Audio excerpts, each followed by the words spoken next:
नमस्कार, आप देख रहे हैं TV27 न्यूज और मैं हूं आपके साथ प्रशिता शर्मा। 6 फरवरी 2023 तुर्की के लिए ये तारीख काल बनकर आई थी। इस सदी का सबसे शक्तिशाली भूकंप आया था।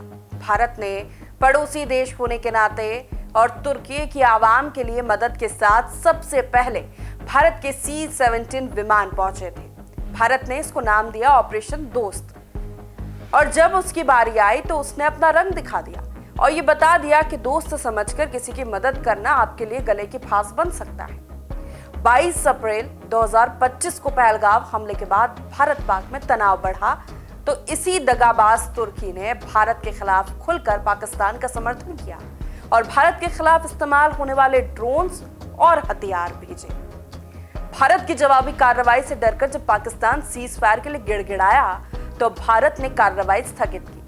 फिर मंगलवार को पाकिस्तान के प्रधानमंत्री शहबाज शरीफ, जिनकी ना तो सरकार में दम है और ना उनकी कोई सुनता है, वो मीडिया के सामने आकर तुर्की के राष्ट्रपति रेचेप तैयप एर्दोगान का धन्यवाद करते हैं और बदले में पाकिस्तान तुर्की दोस्ती जिंदाबाद ये शब्द तुर्की के राष्ट्रपति Recep Tayyip Erdogan social media platform x पर लिखते हैं।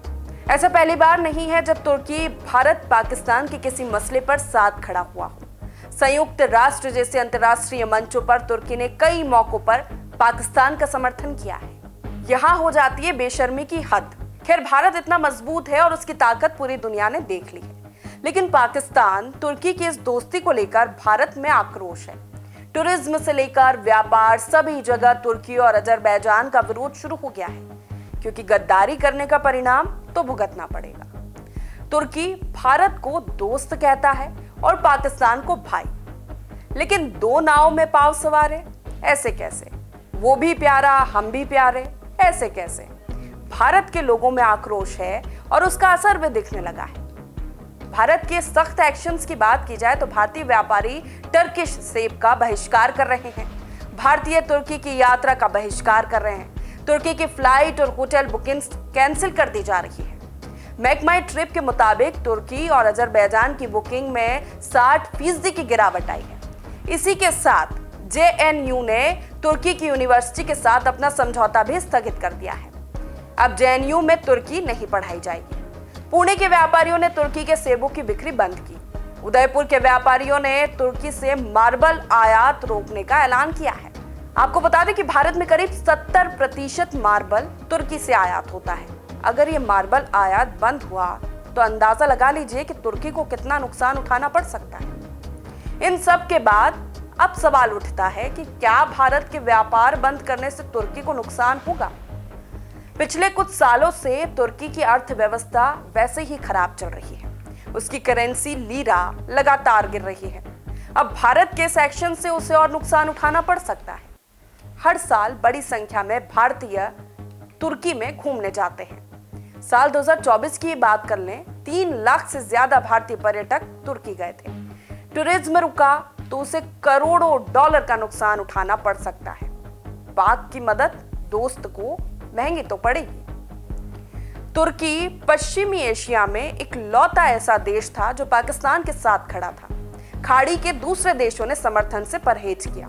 भूकंप के समय जब भारत ने मदद की, तुर्की के तत्कालीन राजदूत फिरात सुनील ने कहा था, यह ऑपरेशन भारत और तुर्की के बीच दोस्ती को दर्शाता है और दोस्त हमेशा एक दूसरे की मदद करते हैं। लेकिन जब जब दोनों में से एक चुनना होता है, ज्यादातर मौकों पर तुर्की पाकिस्तान के साथ दिखाई देता है।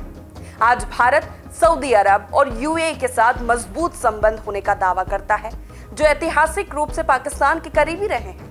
तुर्की और भारत के बीच तनाव की 2 अहम वजह मानी जाती हैं।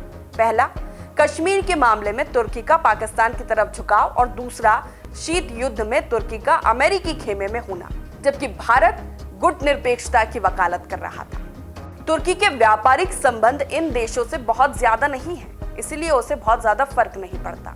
लेकिन इस बार पाकिस्तान की मदद करने का मसला और मकसद दोनों ही कुछ और है, और वो है अपनी सैन्य उपकरणों को बेचना। तुर्की का पाकिस्तान को समर्थन सिर्फ दोस्ती नहीं है, एक रणनीतिक निवेश है। अंतर्राष्ट्रीय मंच पर तुर्की न केवल एक दोस्ताना देश की छवि बना रहा है, बल्कि अपने हथियारों के बाजार का भी विस्तार कर रहा है। तुर्की का मकसद केवल पाकिस्तान तक सीमित नहीं है, वे दुनिया भर में अपने हथियार बेचने का इच्छुक है। मिडिल ईस्ट, अफ्रीका और एशिया में तुर्की अपने रक्षा उत्पादों का बाजार तेजी से बढ़ा रहा है और ऐसे में पाकिस्तान तो उसके लिए एक स्थिर ग्राहक की तरह है, जिसकी सेना और रक्षा पर भारी निर्भरता है। पाकिस्तान के साथ तुर्की पहले से ही कई बड़े रक्षा सौदे कर चुका है, जिनमें मिलगेम युद्धपोत, T-129 अटैक हेलीकॉप्टर और विभिन्न ड्रोन शामिल हैं। ये सौदे तुर्की के रक्षा उद्योग के लिए अरबों डॉलर की आमदनी का स्रोत हैं। फिलहाल हथियार निर्यातक देशों में तुर्की से आगे अमेरिका, फ्रांस, रूस, इटली, दक्षिण कोरिया, चीन, जर्मनी, ब्रिटेन, स्पेन और इजराइल हैं। हथियार निर्यातकों के इन 10 शीर्ष देशों के बाद दुनिया का 11वां सबसे बड़ा हथियार निर्यातक तुर्की है। लेकिन भारत ने समय समय पर तुर्की की मदद की है, चाहे 2023 का भूकंप हो, 1999 में आया मरमरा भूकंप हो, कोरोना का समय हो, शीत युद्ध हो, पहला विश्व युद्ध हो या फिर विश्व व्यापार संगठन में मदद। लेकिन इस बार तुर्की की दगाबाजी उसे कितनी महंगी पड़ेगी, ये तो समय ही बताएगा। अगली बार फिर किसी मुद्दे के साथ मुलाकात होगी, तब तक के लिए देखते रहिए TV27 न्यूज़। नमस्कार।